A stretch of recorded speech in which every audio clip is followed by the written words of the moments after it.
bagaimana Tao membalikan keadaan. Kalian harus lihat ini serangan jarak jauh mematikan menghantam pelayan itu, tapi perisainya sanggup menahan semuanya. Namun, perisai di sekitar Linuan dan pelayan teh justru mulai retak. Walau begitu, Kang Yu dengan tenang langsung menyuruh dia tidak usah cemas dan fokus saja pada pertarungan. Kang Yu mengakui kekuatan naga itu sangat luar biasa karena gelombang kejut serangannya hampir menghancurkan pertahanan mereka.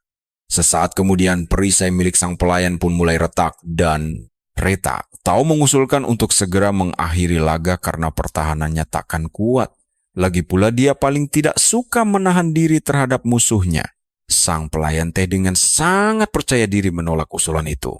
Baginya, menyudahi pertarungan sekarang rasanya akan sangat membosankan.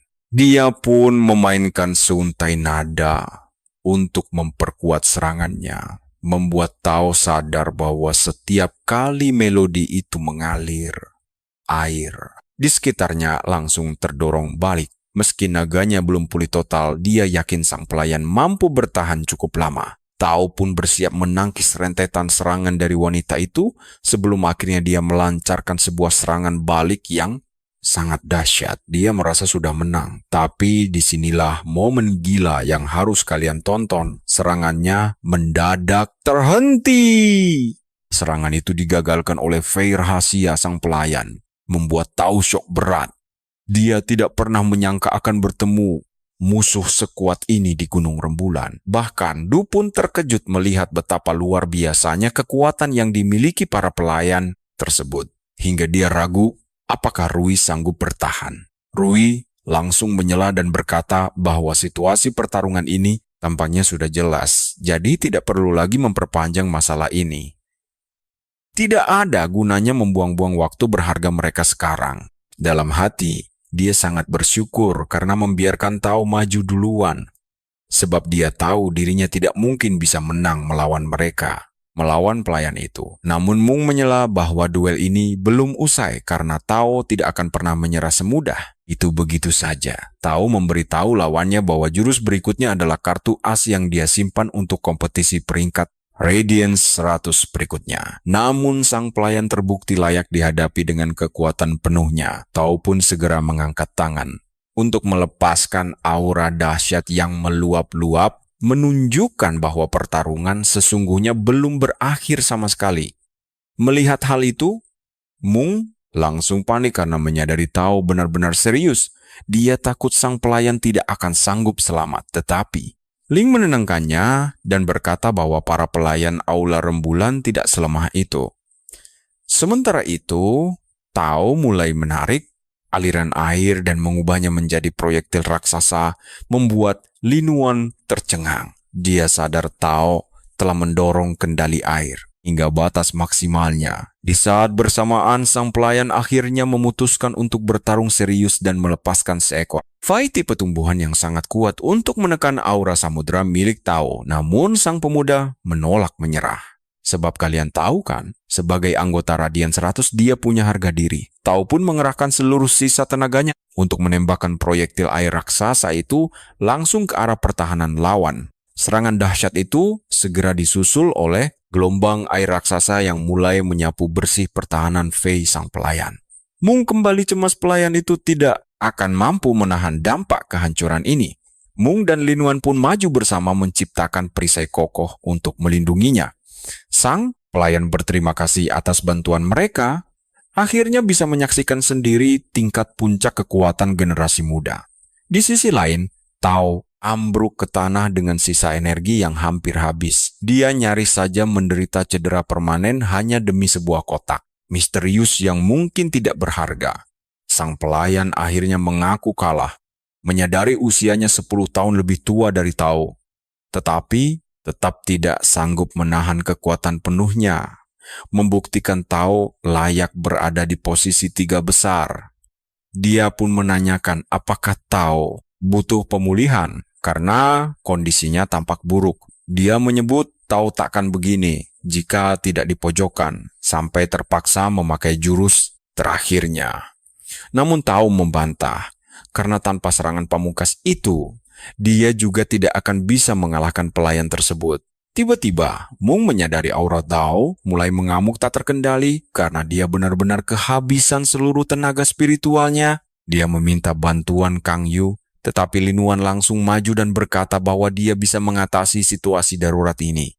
Lin Wan kemudian mendekati Tao untuk mengobatinya. Tao sangat terkejut saat menyadari setengah dari energinya langsung pulih seketika, membuatnya sadar bahwa dia telah meremehkan Lin Wan. Ternyata cadangan energi milik pemuda itu sangatlah luas dan mendalam. Bahkan Mung pun tak percaya Lin Wan mampu mentransfer energi spiritual secara instan tanpa perlu memanggil Fei miliknya. Ditambah lagi, tubuh Tao sama sekali tidak menolak energinya, menandakan Lin Wan memiliki bakat elemen yang sangat langka. Du mengakui ketangguhan Tao, namun dia juga memuji kandidat dari kota Redwood yang terbukti tidak kalah mengagumkan. Dia menyebut keunikan teknik Lin Wan akan membuat banyak orang berebut memilikinya, bahkan para peneliti pun akan iri. Kang Yu pun memuji Lin Wan, menganggap kemampuannya adalah aset berharga untuk bertahan hidup dalam pertarungan jangka panjang. Lin Wan dengan rendah hati berkata bahwa dia biasa saja, membuat Rui kesal setengah mati karena semua perhatian tertuju pada Lin Wan. Dan begitulah akhir dari pertarungan ini. Saat Kang Yu resmi mengumumkan kemenangan mutlak bagi Tao, kalian dan aku bakal menyaksikan pertarungan seru saat lawan Lin Wan mengakui kekalahannya karena terlalu fokus bertahan. Efek ombak samudra membuatnya mengabaikan ujian utama, tapi dia tahu Lin Wan sangat hebat dalam melakukan banyak hal sekaligus, karena Lin Wan bisa menjaga aliran auranya tetap stabil sepanjang waktu. Kang Yu lalu memberitahu Tao bahwa kotak emas itu awalnya berisi bahan langka, tapi karena Fei miliknya terluka saat duel, mereka akan menukarnya dengan hadiah lain. 10 tetes madu osmanthus glasir emas tamon perak. Mung sangat berterima kasih atas kebaikan Kang Yu, begitu pula dengan Tao. Tao merasa belajar banyak hal dan menganggap laga ini seri. Dia juga menyebutkan bahwa lawannya berhasil selamat tanpa cedera berkat bantuan Mung. Bahkan, Tao sendiri terhindar dari kelelahan spiritual yang parah berkat bantuan dari Lin Wan. Lalu Kang Yu menggoda Tao, menanyakan apakah harta di kotak emas itu untuk Lin Wan. Namun Rui memotong dan bilang Tao sudah menerimanya, mengakui hasil imbang dan mendapat hadiah lain. Sebaliknya, dia menegaskan Lin Wan sama sekali tidak mengikuti ujian penciptaan atau pertempuran. Itu hanyalah tes aliran energi biasa, jadi Lin Wan tidak berhak mendapatkan hadiah tingkat tertinggi di dalam kotak emas tersebut. Mendengar itu, Kang Yu balik bertanya apa saran dari Rui. Dengan sombongnya, Rui langsung membanggakan kemampuannya sendiri. Sebagai pencipta muda terkuat yang ingin menguji kemampuannya melawan pelayan teh, Kang Yu pun tidak menolak permintaan menantang tersebut. Dia segera memanggil salah satu pelayan teh bernama Ti Woxing ke panggung. Gadis itu berkata sangat menantikan bakat luar biasa Rui, mengingat Rui mengklaim dirinya sebagai yang terkuat di sana. Sementara itu, Lin Wan merasa sangat senang menyaksikan pertarungan ini. Ayo perhatikan baik-baik karena kita akan melihat puncak kemampuan dari dua pencipta muda terbaik saling beradu kekuatan hebat. Lin Wan pun ingin memanfaatkan momen ini untuk mengukur kemampuannya sendiri. Ti Woxing lalu menanyakan kategori apa yang diinginkan Rui. Dia menawarkan beberapa pilihan seperti menaikkan level Fei, meningkatkan kualitas Fei, atau menyembuhkan Fei yang terluka parah.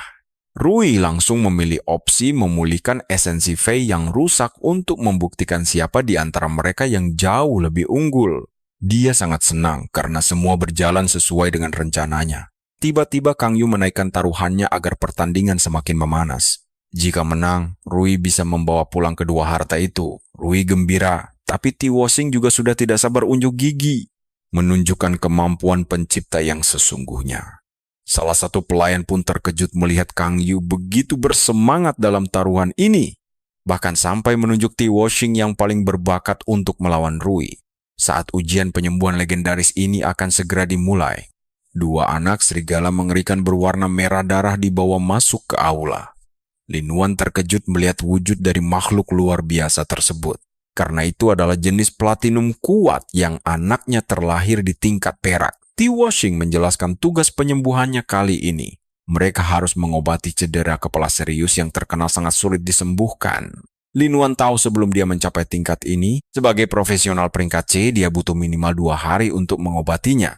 Namun dengan kekuatannya saat ini, harusnya bisa lebih cepat. Setelah kedua belah pihak bersiap, pertandingan resmi dimulai dan mereka langsung bergerak dengan kecepatan yang sangat luar biasa. Kalian sadar gak? Meskipun terlihat seimbang, Lin Wan menyadari ada perbedaan kecepatan yang sangat tipis di antara mereka. Ternyata gerakan T-washing jauh lebih cepat. Keduanya terus mencampur bahan obat dengan sangat teliti demi meraih hasil terbaik. T-washing memilih metode herba tumbuhan, sedangkan Rui menggunakan metode hewani. Hingga formula tahap pertama mereka pun selesai dibuat. Hasil racikan T-washing berwarna hijau segar, sementara milik Rui berwarna ungu pekat. Hal ini membuat Lin Wan benar-benar terkejut. Dia menyadari bahwa metode pembuatan ramuan tradisional milik T-washing jauh lebih rumit daripada apa yang dia ketahui selama ini. Di tengah persaingan ketat, Rui terpaksa mengakui kehebatan lawannya yang ternyata sangat berbakat meskipun statusnya hanyalah seorang pelayan. Tiba-tiba Rui mengerang kesakitan sebelum akhirnya mengeluarkan sesosok makhluk misterius yang muncul langsung dari telapak tangannya. Lin Wan kebingungan dan bertanya makhluk apa itu? Kang Yu menjelaskan bahwa itu adalah makhluk sumber bernama Spine Gu. Adipati Du membenarkan hal itu, mengungkap bahwa kakek Rui adalah Cheng Wu dan makhluk itu merupakan bagian dari miliknya. Serpihan dari Spine Gu milik Wu sendiri. Lin Wan benar-benar tercengang karena Wu adalah salah satu pencipta papan atas dunia. Seorang pencipta bintang 4 yang selangkah lagi menuju bintang 5. Fakta ini membuat Lin Wan sadar bahwa Rui adalah keturunan elit. Kang Yu pun heran kenapa Du dan Mung merahasiakan kabar kepindahan Wu ke Asosiasi Pencipta Ibu Kota yang sangat besar ini. Du beralasan karena Wu belum resmi setuju menjadi wakil presiden, mereka memilih menunggu keputusannya sebelum mengumumkannya ke publik. Singkatnya, mereka sengaja memanfaatkan pencalonan Rui untuk mendapatkan persetujuan langsung dari sang kakek legendaris tersebut. Kang Yu paham bahwa Wu sadar dia takkan pernah mencapai bintang 5, makanya dia fokus membuka jalan untuk cucunya. Du pun menimpali Kang Yu bahwa tidak semua orang bisa terlahir jenius murni layaknya sang permaisuri di masa lalu. Lalu Kang Yu menanyakan kepada Lin Wan apakah dia tahu tentang makhluk Spine Gu ini. Lin Wan menjawab dengan sangat rendah hati bahwa pengetahuannya masih terbatas, tapi percayalah, kita berdua tahu Lin Wan menyimpan potensi jauh lebih besar dari dugaannya. Kalian dan aku bakal ikut menyimak saat Kang Yu menjelaskan rahasia Spine Gu kepada Lin Wan yang polos ini. Alih-alih masuk ke ruang spiritual, parasit ini menetap di tulang belakang dan melubanginya untuk membuat sarang. Mendengar kenyataan mengerikan ini, Lin Wan langsung panik karena sadar itu adalah parasit yang hidup di tubuhnya. Kang Yu menjelaskan bahwa melakukan kontrak dengannya akan mengorbankan sebagian potensi hidup sang master, yang berarti pencipta yang terikat dengan Spine Gu tidak akan pernah bisa mencapai peringkat bintang 5 secara maksimal. Ternyata memang ada kode sumber seperti ini. Lin Wan sadar retor miliknya istimewa, namun dengan cara berbeda. Monster itu pada dasarnya membutuhkan kontrak darah dan berevolusi murni mengikuti arahan dari sang master sendiri. Kang Yu menambahkan bahwa meskipun Spine Gu mengonsumsi potensi hidup, makhluk itu tetaplah harta karun berharga. Parasit ini mampu menyaring dan memadatkan semua bahan yang dikonsumsi inang menjadi cairan terkonsentrasi di dalam. Saat mencampur ramuan, dia akan melahap semua bahan lalu mengatalisnya untuk menghasilkan khasiat terbaik yang luar biasa. Namun, ada risiko yang sangat berbahaya karena sang pencipta harus terus menyuplai bahan dalam jumlah besar.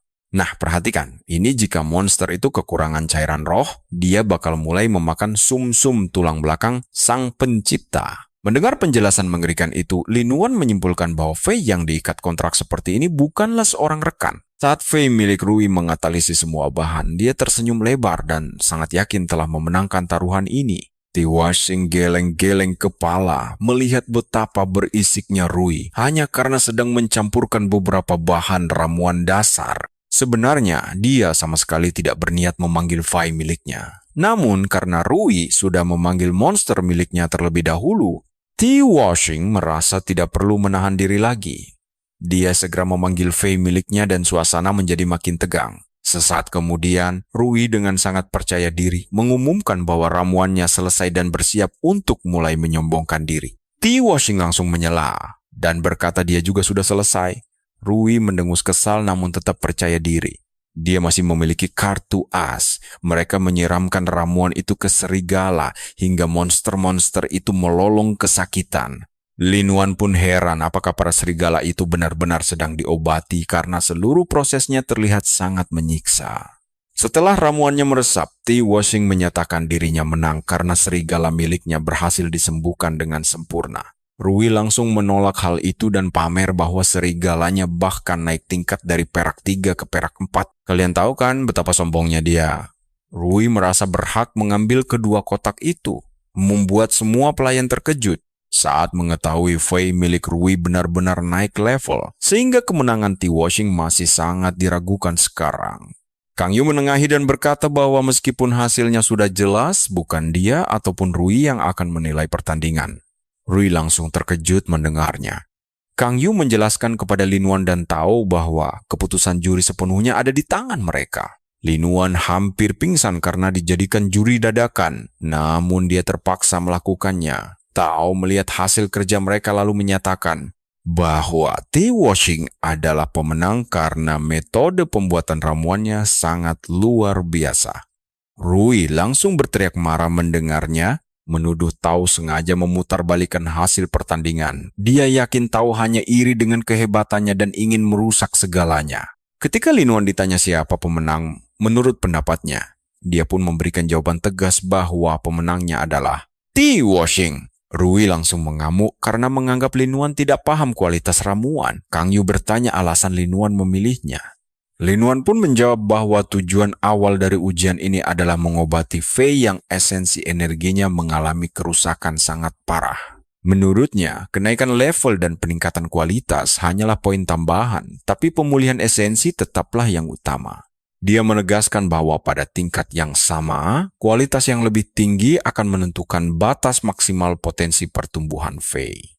Fei milik Rui hanya naik ke perak 4, sedangkan Ti Washing berhasil menaikkan kualitas Fei dari murni ke sempurna. Rui membantah keras dan mengklaim mereka unggul di bidang masing-masing. Du langsung memperingatkan Rui agar menjaga ucapannya. Tao menyela dan memarahi Rui karena berani mengaku sebagai pencipta terkuat padahal tidak paham standar penilaian paling dasar. Dia bertanya apakah tidak ada yang pernah memberitahu bahwa penciptaan monster sangat berfokus pada potensi keseluruhan. Tao bahkan mengejek kesombongan Rui karena jurang pemisah yang lebar antara reputasi hebat dengan kenyataan kemampuannya saat ini. Rui berteriak murka dan tidak akan memaafkan ejekan Tao. Dia juga menantang jika penilaian Lin Wan dianggap sah, maka aula rembulan yang agung ini sangat buta dan berlebihan. Dia menegaskan tidak membutuhkan kehormatan dari tempat ini. Tepat setelah kalimat kasar itu terucap, aura dingin Kang Yu langsung meledak hebat dan menyuruh Rui untuk mengulangi perkataannya. Lin Wan terkejut melihat energi Kang Yu yang sanggup membekukan udara sekitar. Tao menyuruhnya segera melindungi diri memakai aura. Dengan aura, Du pun langsung bersujud meminta ampun demi Rui, dan kalian pasti tidak sabar menunggu kelanjutannya nanti. Yuk kita simak bagaimana Du memohon agar Kang Yu memaafkan Rui yang tidak tahu sopan santun pada sang rembulan, tapi hal itu sama sekali tidak membantu. Kang Yu malah bertanya, apakah Du yang menyuruh Rui bersikap sekasar itu? Tiba-tiba, partikel es mulai menyelimuti tubuh Du. Para pelayan pun berbisik bahwa sudah sangat lama mereka tidak melihat Kang Yu tampak semarah ini. Kemarahan terakhirnya dipicu oleh Markis Leon dari Tranquility. Lin Wan sangat terkejut karena tahu bahwa Leon dulunya dikenal sebagai sosok hebat. 18 tahun lalu, dia dijuluki singa liar gurun yang jenius. Pelayan membenarkan bahwa dulu Leon memang sangat tidak tertandingi. Bahkan tidak ada rekan sebayanya yang mampu menyamai kekuatannya. Namun kesombongannya kelewatan hingga dia berani mencoba menggoda Kang Yu. Malam itu, embun beku menyelimuti seluruh kediaman Marco dan rumah mewahnya terbelah menjadi dua. Bahkan kedua kaki Leon membeku hingga membuatnya harus hidup di atas kursi roda sejak saat itu. Lin Wan hampir tidak mempercayai kisah mengerikan yang dia dengar. Setelah tahu, Leon tidak kunjung sembuh selama 15 tahun. Tetapi pelayan berbisik bahwa luka fisiknya sebenarnya sudah sembuh. Hanya saja dia terlalu takut untuk berdiri lagi karena trauma pada Kang Yu. Lin Wan pun cemas nasib buruk ini menimpa Rui dan Du. Du sendiri terus meminta maaf kepada Kang Yu, mengakui kesalahannya sambil memohon agar dia diizinkan membawa Rui pulang untuk dihukum. Namun, para pelayan membisiki Lin Wan bahwa semakin keras seseorang memohon, kemarahan Kang Yu justru akan semakin parah. Sederhananya, Kang Yu adalah sosok penegak aturan yang sangat ketat dan cara dia menghukum para pelaku adalah dengan tangan besi. Lin Wan lalu bertanya kepada para pelayan apakah tidak ada ampun sedikit pun dan mereka menjawab itu sia-sia. Mereka bahkan bertanya apakah Lin Wan ingin mengorbankan dirinya. Lin Wan tahu Rui memang sangat sombong dan pantas dihukum. Tetapi dia merasa kasihan karena Du telah bekerja keras sepanjang hidupnya. Sementara itu, Du kembali memohon agar Kang Yu mau memaafkan Rui sekali saja. Tapi Rui malah berteriak sombong membawa-bawa nama kakeknya, membuat Du benar-benar tidak percaya dengan kebodohan. Bocah itu yang berani pamer di depan Kang Yu. Padahal wanita ini sanggup melenyapkan mereka berdua dengan satu serangan. Bahkan Tao pun geleng-geleng kepala melihat kebodohan Rui, karena dia tidak hanya menjemput kematian, tetapi juga menyeret kakeknya. Du dan Mung kini sangat ketakutan hingga bersimbah keringat dingin karena mereka tahu posisi kakek Rui tidak ada apa-apanya. Sebab jika pencipta bintang 5 seperti Jujun dan Chief Sovereign ada di sini pun, kemarahan Kang Yu tak akan reda. Secara mengejutkan, Kang Yu tiba-tiba menoleh pada Lin Wan dan memintanya untuk memberikan keputusan tentang hukuman yang adil bagi keduanya. Lin Wan tidak percaya bahwa mereka melempar tanggung jawab ini padanya lagi. Padahal dia mengira Kang Yu akan bertanya pada wali kota. Atau Mung, bukannya dia. Lin Wan menyadari dia tidak boleh membiarkan kemarahan Kang Yu merusak segalanya karena jika itu terjadi, Du yang sudah mengabdi seumur hidup bagi federasi akan hancur. Nah, disinilah kepintaran Lin Wan diuji. Perhatikan baik-baik langkahnya. Dia pun angkat bicara dan berkata bahwa orang tidak sopan memang harus dihukum, tetapi Du melakukan itu demi kebaikan. Du hanya mengkhawatirkan bakat muda dan tidak berniat membela Rui. Kang Yu langsung menatap Lin Wan dengan tajam sambil bertanya, apakah menghukum Rui saja sudah cukup? Lin Wan menjelaskan bahwa Rui hanya terlalu kompetitif dan beberapa kata kasarnya telah menyeret orang lain ke dalam masalah. Dia meyakinkan Kang Yu bahwa begitu Rui pulang, keluarga dan asosiasi pasti akan menghukumnya. Kang Yu bertanya, apakah Lin Wan menganggapnya terlalu berlebihan?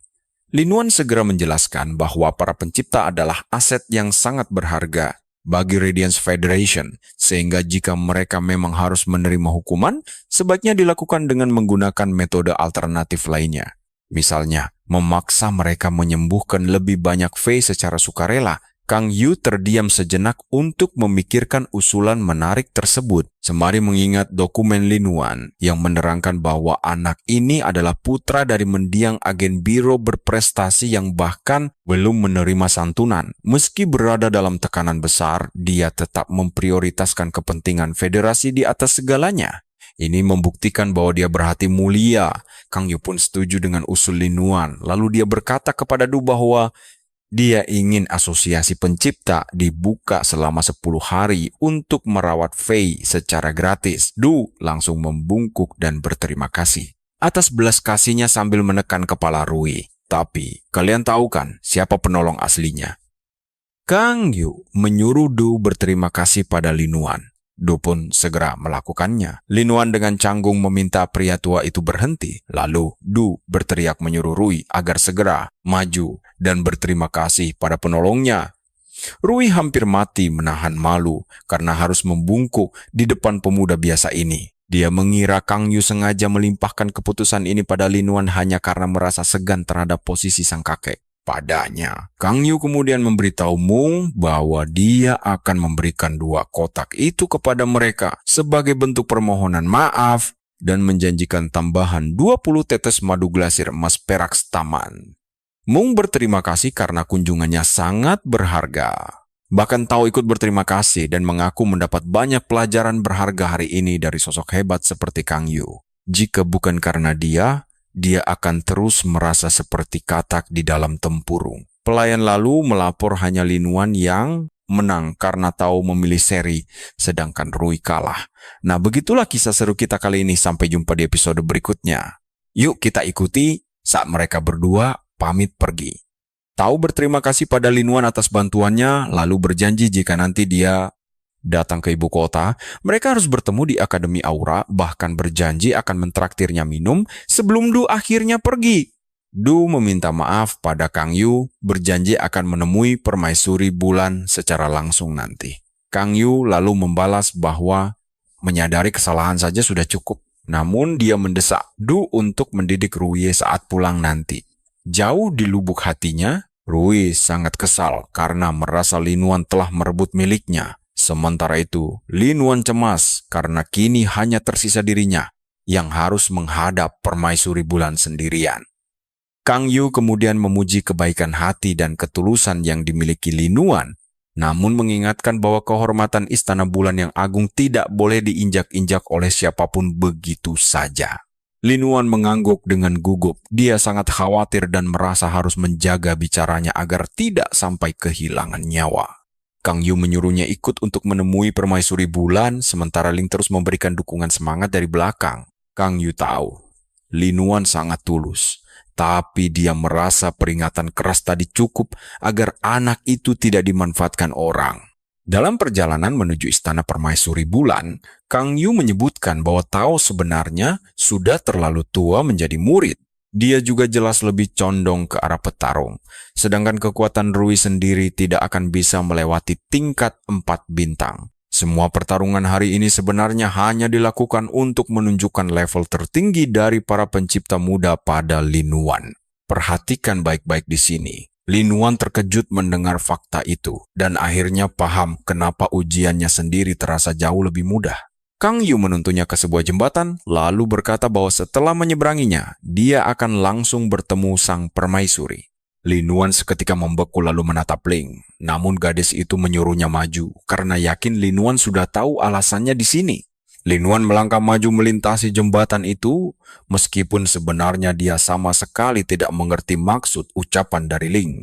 Bagi dirinya, dia datang hanya untuk bertemu sang permaisuri. Setelah Linuan pergi, Kang Yu memuji tindakan cerdik Ling, karena dia sama sekali tidak membocorkan kalau Permaisuri Bulan sebenarnya sedang mencari seorang murid baru untuknya. Meski begitu, Kang Yu mengingatkan bahwa wawancara nanti tidak akan semudah duel-duel sengit di dalam aula tadi. Sementara itu, Zuan Yui sibuk menyiapkan berbagai hadiah mewah untuk menyambut Linuan sesuai perintah langsung sang permaisuri. Sang permaisuri sendiri tampak mondar-mandir dengan cemas di dalam kamarnya, khawatir jika tumpukan hadiah itu masih belum cukup. Kalian pasti tidak menyangka, Yui pun sampai melongo melihat kelakuan sang permaisuri yang tampak sangat panik seperti ini. Yui lalu bertanya apakah beliau sangat bersemangat menjadi seorang guru, dan permaisuri menjawab dengan nada penuh kerinduan.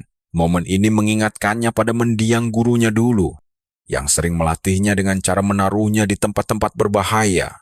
Dia sangat sedih karena gurunya wafat tepat saat dia baru menjadi pencipta bintang 3 tanpa sempat melihat kesuksesannya.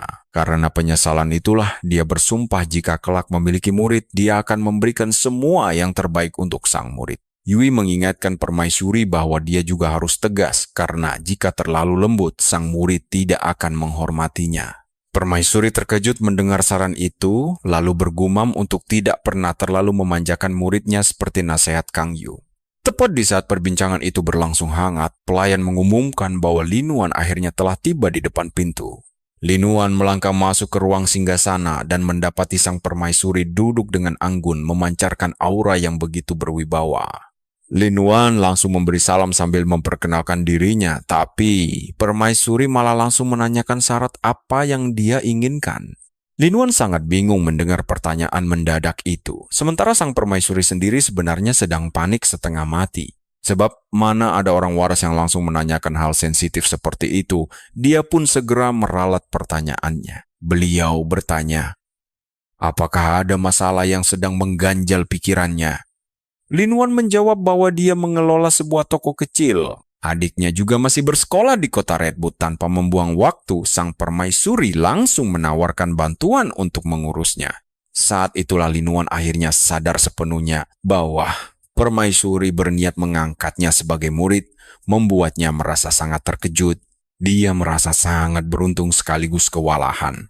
lalu tersadar bahwa permaisuri sedang mencoba menutup semua jalan mundurnya. Itulah alasan mengapa beliau ingin mengambil alih tokonya. Dia pun mulai curiga apakah rahasianya sudah terbongkar. Permaisuri pun heran kenapa Lin Wan terus diam membisu.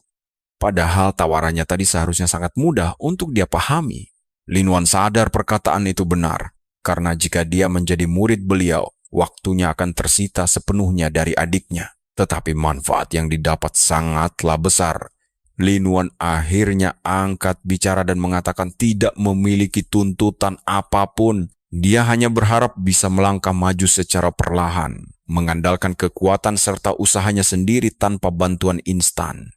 Mendengar jawaban tulus itu, sang permaisuri langsung terkejut karena semua rencana matang yang dia siapkan kini terancam gagal. Dan ya, kita lihat saja bagaimana rencana besarnya hancur seketika hanya karena jawaban polos dari Lin Wan. Halo teman-teman, mari kita lihat kepanikan sang permaisuri saat auranya mendadak bergejolak hebat. Dia pun langsung membentak Lin Wan, menyuruhnya memanggilnya guru, membuat Lin Wan bertanya-tanya apakah permaisuri punya rencana untuk menahannya di sana terus. Lin Wan lalu mengaku bahwa ada sesuatu yang mengganjal di pikirannya. Sang permaisuri bertanya apa itu, dan Lin Wan pun balik bertanya kepada permaisuri tentang apa hal paling krusial antara guru dan murid. Sang permaisuri menjawab bahwa hal terpenting tersebut adalah warisan ilmu. Namun Lin Wan justru menyela dan menyatakan bahwa menurutnya, hal yang paling berharga justru adalah ikatan perasaan. Permaisuri meminta penjelasan dan Lin Wan mengingatkannya bahwa dia adalah seorang pencipta bintang 5 dari Federasi Radiance dan merupakan kehormatan baginya menjadi muridnya. Namun tanpa adanya fondasi emosional yang kuat, dia merasa tidak akan sanggup memanggilnya guru. Meski Lin Wan mencurahkan isi hatinya dengan sangat jujur seperti ini, dia tahu dia tak punya pilihan jika sang permaisuri berniat menahannya secara paksa. Mendengar kejujuran itu, sang permaisuri langsung menutup pertemuan mereka. Malam harinya, permaisuri menemui Kang Yu di tepi danau, menceritakan bahwa Lin Wan bersikeras sekali ingin menganggap 100 hadiah pemberiannya sebagai hadiah kelulusan latihan saja. Kang Yu kemudian menyebutkan bahwa dia mendengar kabar tentang permaisuri yang menempatkan Lin Wan di pavilion cabang. Sang permaisuri lalu berkata pada Kang Yu bahwa dirinya sudah berada di puncak terlalu lama, sehingga dia harus mulai mencoba melihat segala hal dari sudut pandang orang biasa. Kang Yu sangat terkejut mendengarnya, lalu bertanya apa yang sebenarnya terjadi pada permaisuri. Bagi Kang Yu, keyakinannya adalah begitu seseorang menjadi penguasa, maka mereka harus berpikir selayaknya penguasa. Permaisuri membenarkan bahwa kaum kuat memang harus terus berjuang demi mempertahankan tahta, karena mereka sudah sangat berbeda dengan rakyat biasa.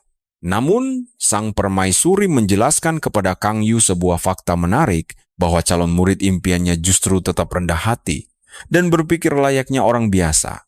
Sesuatu yang sangat langka terjadi. Kang Yu lalu berargumen bahwa seorang jawara hebat seharusnya langsung fokus pada inti permasalahan saja. Sang permaisuri tersenyum, menyebut argumen itu ada benarnya sekaligus salah.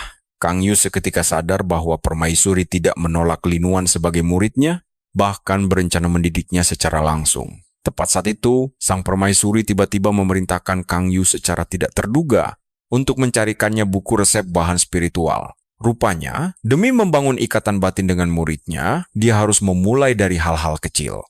Mendengar hal ini, otak Kang Yu serasa mendidih seketika, dan dia akhirnya menyadari satu kenyataan mengejutkan bahwa permaisuri sama sekali tidak kecewa, melainkan sangat puas. Sementara itu Lin Wan sedang bersantai di tepi kolam sambil merenung. Dia sangat bersyukur dirinya tidak ditahan secara paksa atau terkena segel pembatas, membuktikan permaisuri jauh lebih bijaksana dari dugaannya. Beberapa saat kemudian, 2 pelayan wanita melangkah masuk ke area kolam pemandian tersebut dan salah satu dari mereka berjalan mendekat untuk membawakan pakaian bersih bagi Lin Wan. Pelayan yang lebih muda segera mencoba memperingatkan rekannya, tapi si pelayan genit tidak peduli. Nah, perhatikan baik-baik reaksi keras Lin Wan yang membentaknya karena masuk tanpa izin. Lin Wan menegaskan dia bisa saja sedang telanjang, tapi pelayan itu malah menjawab genit bahwa itu akan jauh lebih baik. Dia langsung menerkam, berdalih ingin membantunya mandi dan melepas pakaian. Beruntung, Lin Wan langsung melompat ke air sebelum tertangkap basah, sambil berseru bahwa air kolam ini terasa sangat pas baginya. Pelayan genit itu terpaksa mundur dengan rasa kecewa mendalam. Namun pelayan satunya dengan sopan memberitahu Lin Wan bahwa kamarnya sudah siap dibersihkan. Lin Wan heran melihat perbedaan sifat mereka. Saat mereka pergi, Lin Wan berdiri di dekat jendela memperhatikannya, menebak-nebak apakah kejadian tadi hanyalah sebuah ujian baginya. Tiba-tiba pelayan genit tadi mendorong rekannya hingga tersungkur karena merusak rencananya. Dia berniat menyiksanya saat itu juga, ketika Lin Wan mendadak muncul mencengkeram tangannya, menyuruhnya mundur dan berjanji akan berpura-pura menganggap tidak terjadi apa-apa. Di tengah ketegangan ini Kang Yu tiba-tiba muncul. Kalian pasti tahu nasib mereka bakal tamat jika dia sampai tahu kejadian aslinya. Jadi Lin Wan segera berbohong, menjelaskan bahwa kedua pelayan itu hanya datang mengantarkan pakaiannya. Setelah kedua pelayan itu pergi, Kang Yu menyerahkan 2 botol madu glasir emas tamon perak yang disiapkan secara khusus oleh permaisuri untuknya. Kang Yu menjelaskan 1 botol saja sudah cukup berkhasiat, tapi dia bebas melakukan apapun pada botol satunya. Lin Wan menerima botol-botol itu dengan penuh rasa syukur kepada permaisuri bulan. Dia kemudian segera kembali ke area kolam dan memastikan bahwa khasiat cairan di dalamnya luar biasa kuat. Lin Wan memutuskan untuk menyimpan salah 1 botol untuk cuci. Saat itulah dia teringat pesan Kang Yu untuk meminum cairan tersebut selagi berendam karena berguna untuk membersihkan kotoran tubuh. Meski tidak paham mengapa khasiatnya bekerja lebih baik saat mandi, Lin Wan tetap meminumnya tanpa ragu sedikit pun. Namun, dia langsung tersadar saat menyadari zat hitam kotor berbau busuk mulai keluar deras dari seluruh pori-pori tubuhnya. Beberapa hari berlalu, Lin Wan akhirnya mendapat kesempatan emas untuk keluar kediaman dan berjalan-jalan menjelajahi ibu kota kerajaan. Ternyata Lau berhasil menemukan lokasi toko strategis membuat Lin Wan kagum. Nah, mari kita tunggu kelanjutan petualangan serunya nanti. Kalian harus tahu, kerja keras Lin Wan terbayar saat sang ratu memberinya kotak perangkap roh tingkat berlian yang super langka. Hadiah manis karena berhasil naik tingkat dengan cepat. Ratu bilang kotak itu berisi jasad berbagai monster celah dimensi yang mengerikan. Mulai dari tingkat 1 hingga tingkat 4. Ratu bahkan memberinya libur beberapa hari untuk beristirahat dari latihannya. Sebab sang ratu ingin merombak total rencana kultivasinya, memberi Lin Wan waktu luang untuk keluar dari wilayah gunung.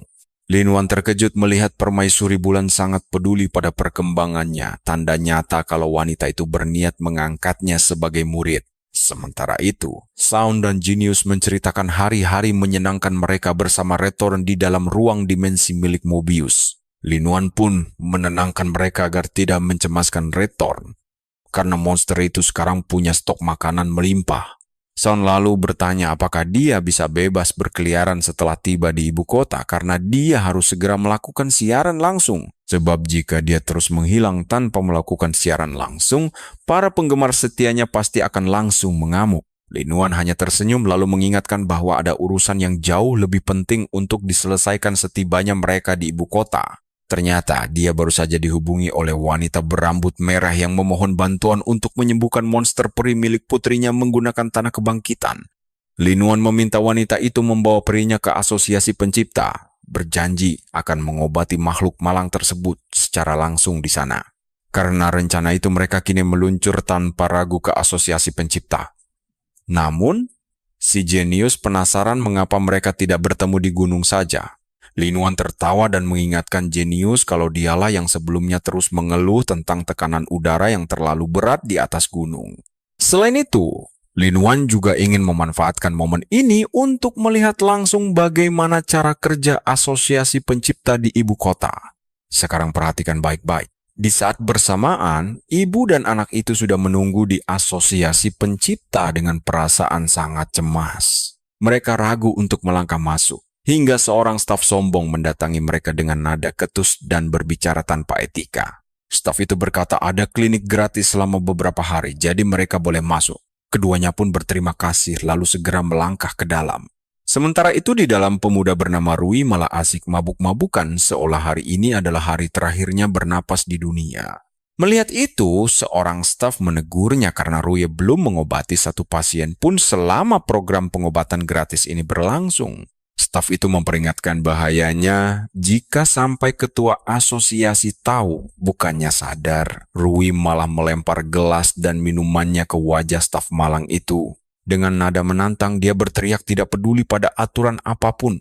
Rui mulai menyombongkan kakeknya yang punya posisi luar biasa tinggi. Dia mengklaim dirinya sebagai pencipta muda terkuat yang pernah ada.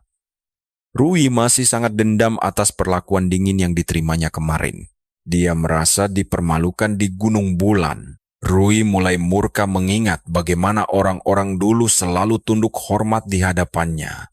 Namun sekarang, semua keadaan mendadak berbalik. Dia menegaskan bahwa dia sama sekali tidak peduli pada nasib klinik gratis ini.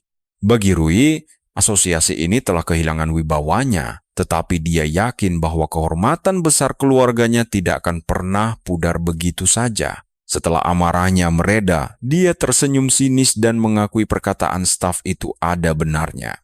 Kini saatnya dia menunjukkan kebolehannya yang sebenarnya. Kalian pasti tahu apa yang terjadi berikutnya, kan? Sebelum pergi, dia menyuruh staf malang itu membersihkan kekacauan di ruangan tersebut. Saat melangkah keluar, Rui melihat wanita berambut merah dan putrinya sedang berdebat sengit dengan seorang staf tentang kondisi peri mereka. Staf itu menyuruh mereka menunggu pencipta yang telah mereka janjikan. Namun sang ibu merasa seluruh pencipta di sini tidak berguna. Menyembuhkan penyakit sepele saja mereka tidak becus. Rui kemudian mendekat dengan sombong untuk memeriksa keadaan peri milik anak itu. Ibu itu menaruh harapan besar pada Rui, bahkan langsung menawarkan sekantong tanah kebangkitan berharga yang telah dia persiapkan sebelumnya. Sayangnya, Rui dengan dingin berkomentar bahwa inti kehidupan dari peri tersebut telah rusak total sehingga mustahil bisa diselamatkan lagi. Rui bahkan mengejek dan bertanya siapa orang bodoh yang menjanjikan kesembuhan. Sang ibu langsung membela bahwa penolongnya bukanlah orang bodoh. Dia menambahkan bahwa penolong misterius itu sebaya dengan Rui. Mendengar ucapan menohok tersebut, harga diri Rui langsung tercabik-cabik lagi. Dia berteriak marah menegaskan kehebatannya sebagai pencipta muda terbaik, mengklaim jika dia menyerah maka tak ada yang bisa mengobatinya. Sang ibu menjelaskan dia tidak bermaksud meragukan kemampuannya, namun peri ini adalah satu-satunya harapan hidup bagi sang putri tercinta. Rui yang kepala murka segera memerintahkan staf untuk menyeret paksa ibu dan anak malang itu keluar dari gedung asosiasi. Jika berani melawan, dia mengancam akan mencekal mereka selama 1 tahun penuh. Staf itu ketakutan dan meminta maaf atas kekacauan tersebut. Dia terpaksa mengusir mereka berdua, namun sang ibu tetap bersikeras bahwa mereka tidak mengarang cerita tentang janji temu tersebut. Tepat ketegangan memuncak, sosok yang ditunggu-tunggu akhirnya datang. Linuan melangkah masuk dengan tenang menghadapi sang staf asosiasi. Dia mengumumkan dialah pencipta yang telah membuat janji. Wanita berambut merah langsung berlari menyambut Linuan dengan sebutan guru besar. Linuan meminta maaf karena terlambat datang, lalu mengarahkan mereka menuju ruang konsultasi pribadi yang telah dipersiapkan sebelumnya secara khusus. Rui yang hendak meluapkan kemarahannya mendadak tertegun saat menyadari lencana Linuan belum memiliki segel resmi dari sang permaisuri bulan. Dia bukan muridnya. Rui langsung mengejek Linuan, mengira dia ditolak kemarin. Percayalah, drama seru telah dimulai. Kalian dan saya akan melihat bagaimana Linuan dianggap remeh karena tidak terpilih menjadi murid permaisuri. Membuat Rui merasa di atas angin. Dia yakin bisa menyingkirkan Linuan yang dianggapnya bukan siapa-siapa. Lalu Rui memamerkan lencana penciptanya dengan sangat sombong. Dia menjelaskan bahwa pencipta hebat memiliki lambang faksi keluarga di lencananya. Dan lencana Rui dipenuhi lambang itu, sedangkan Linuan tidak punya. Rui terus mengejeknya dan menyebut Linuan tidak pantas dipanggil master, membuat wanita berambut merah itu merasa sangat khawatir. Namun Linuan menenangkannya dan meminta wanita itu mengikutinya masuk ke dalam ruang kultivasi untuk menangani situasi tersebut. Dia meminta mereka menunggu di luar dan berjanji akan menyembuhkan Fai itu, menarik perhatian salah satu staf di sana. Rui menyuruh stafnya tenang dan membiarkan Lin Wan mencobanya, karena saat ini mereka memang sedang membuka klinik gratis. Dia sebenarnya hanya menunggu Lin Wan gagal, agar memiliki alasan untuk mencabut lencana pencipta milik pemuda tersebut secara paksa. Di dalam ruangan, Lin Wan mulai menyembuhkan Fei dan terkejut karena prosesnya berjalan jauh lebih cepat dari sebelumnya. Setelah selesai, dia bahkan memutuskan untuk mengevolusikan Fei itu ke tingkat perak karena jaraknya yang sudah sangat dekat. Nah, perhatikan bagian ini karena kalian pasti penasaran apakah Lin Wan bisa menyelamatkan Fei itu saat Rui terus meremehkannya. Sesaat kemudian Lin Wan keluar membawa Fei yang telah pulih di dalam vas, membuat sang pemilik benar-benar terkejut setengah mati. Dia hampir tidak mengenali Fei miliknya sendiri, dan ketika Rui melihat ini, dia langsung panik dan mulai ketakutan. Dia mulai menyadari bahwa bakat Lin Wan mungkin jauh melampauinya, dan dia tidak boleh membiarkan pemuda itu bebas berkeliaran. Baginya, Lin Wan adalah ancaman terbesar yang harus segera disingkirkan, sementara orang-orang di sekitar mulai berbisik kagum melihatnya. Mereka memuji bakat luar biasa. Lin Wan sekaligus memanfaatkan momen ini untuk menyindir Rui habis-habisan. Rui yang merasa dirinya pencipta muda terkuat langsung mengamuk dan berteriak kencang kepada para staf di sana. Dia menyuruh mereka mengusir ibu dan anak tersebut karena dianggap pembuat onar, namun para staf justru terdiam ragu. Mereka mengingatkan Rui bahwa Lin Wan juga merupakan pencipta bintang 2, membuat kemarahan Rui semakin memuncak tak terkendali. Tidak terima disamakan dengan Lin Wan, dia menendang staf itu hingga jatuh lalu menyerang Lin Wan dari arah belakang. Sambil mengejeknya yang sok pahlawan, Lin Wan dengan refleks cepat langsung berbalik dan menendang perut Rui dengan keras. Rui langsung berlutut menahan kesakitan dan terkejut karena tidak menyangka Lin Wan memiliki keberanian untuk menyerangnya balik. Dia berteriak histeris menanyakan apakah Lin Wan tahu siapa kakeknya, namun Lin Wan sama sekali tidak memedulikan gertakan tersebut. Kalian tahu tidak? Lin Wan sendiri bahkan merasa heran bagaimana refleksnya bisa secepat itu saat menghadapi serangan mendadak barusan. Dia menyadari bahwa madu benang sari perak dan harta karun dari permaisuri selama ini telah memperkuat tubuhnya. Saat staf mendekatinya untuk bertanya keadaan, dia malah berteriak menyuruh mereka memanggil penjaga keamanan serikat sekarang juga. Tiba-tiba Duke muncul dan menegur Rui yang dinilai sudah gila, membuat Rui langsung berteriak menuduh Lin Wan yang menyerangnya. Namun Duke justru menyuruh kerumunan untuk bubar, mengabaikan ocehan Rui yang menuntut agar Lin Wan segera dihukum berat. Duke kemudian mendekati ibu dan anak itu untuk meminta maaf atas kekacauan yang terjadi di dalam gedung. Dia berjanji memberikan kompensasi bahan roh tingkat menengah, membuat wanita itu merasa sangat puas dan berterima kasih. Duke lalu memperingatkan Rui bahwa dialah yang paling sering membuat keributan di sini, sehingga dialah yang harus dihukum. Rui terdiam 1000 bahasa saat melihat Duke mengawal Lin Wan pergi sambil berjanji akan selalu siap membantunya kapan saja. Hal itu membuat Rui semakin murka karena merasa semua perlakuan istimewa tersebut seharusnya menjadi miliknya seorang. Tiba-tiba seorang pelayan datang membawa kabar gembira bahwa kakek Rui telah selesai melakukan meditasi panjangnya. Tanpa membuang waktu, Rui segera menuju ke kamar kakeknya untuk menyambut dan memberikan ucapan selamat yang hangat.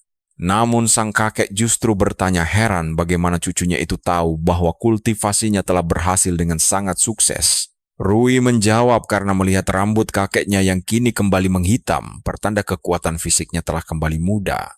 Sang kakek menjelaskan bahwa ulat sutranya telah berevolusi, membuktikan meditasi 10 tahunnya sama sekali tidak sia-sia.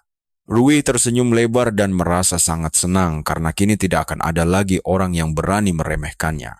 Dia kemudian mengadu bahwa dirinya gagal menjadi murid permaisuri, membuat Wu terkejut dan menanyakan alasannya langsung. Sebab Rui telah didukung penuh oleh Serikat Pencipta dan bahkan sudah mendapatkan gelar Pencipta Bintang 2. Mendengar itu, kakeknya tentu tidak menyangka dia akan gagal. Dan Rui pun menyetujui perkataan orang tua itu.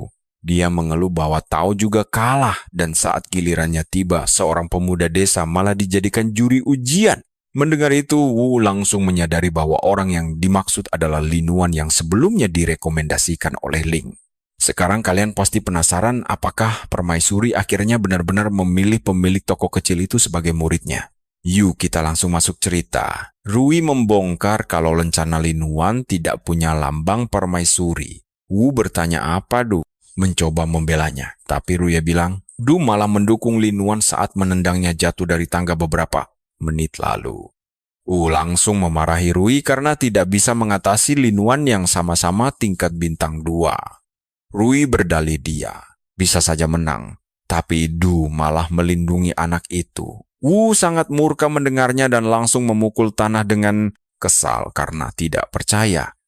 Du berani meremehkan Rui, padahal dialah yang mengundangnya untuk mengambil posisi di asosiasi pembuat ibu kota. Melihat kemarahan Wu yang mulai memuncak, Rui memutuskan untuk menyiramkan bensin lebih banyak lagi ke dalam kobaran api itu. Rui memuji bakat hebat Lin Huan, tapi hal ini malah membuat Wu makin murka karena dia ingin memastikan bahwa Lin Huan tidak akan pernah bisa memakai bakatnya lagi. Karena Wu yakin permaisuri belum mengangkat Lin Huan sebagai murid resmi, dia memutuskan untuk melenyapkan anak itu sekarang. Dia berencana membuatnya tampak seperti kecelakaan murni agar tidak ada yang bisa protes nanti. Beberapa saat kemudian, Lin Huan sudah berada di pinggiran utara ibu kota setelah pergi meninggalkan asosiasi menunggang burung pengendali angin pemberian khusus dari Du. Du bahkan sempat mentraktirnya minuman enak di asosiasi sebelum membiarkan dirinya pergi.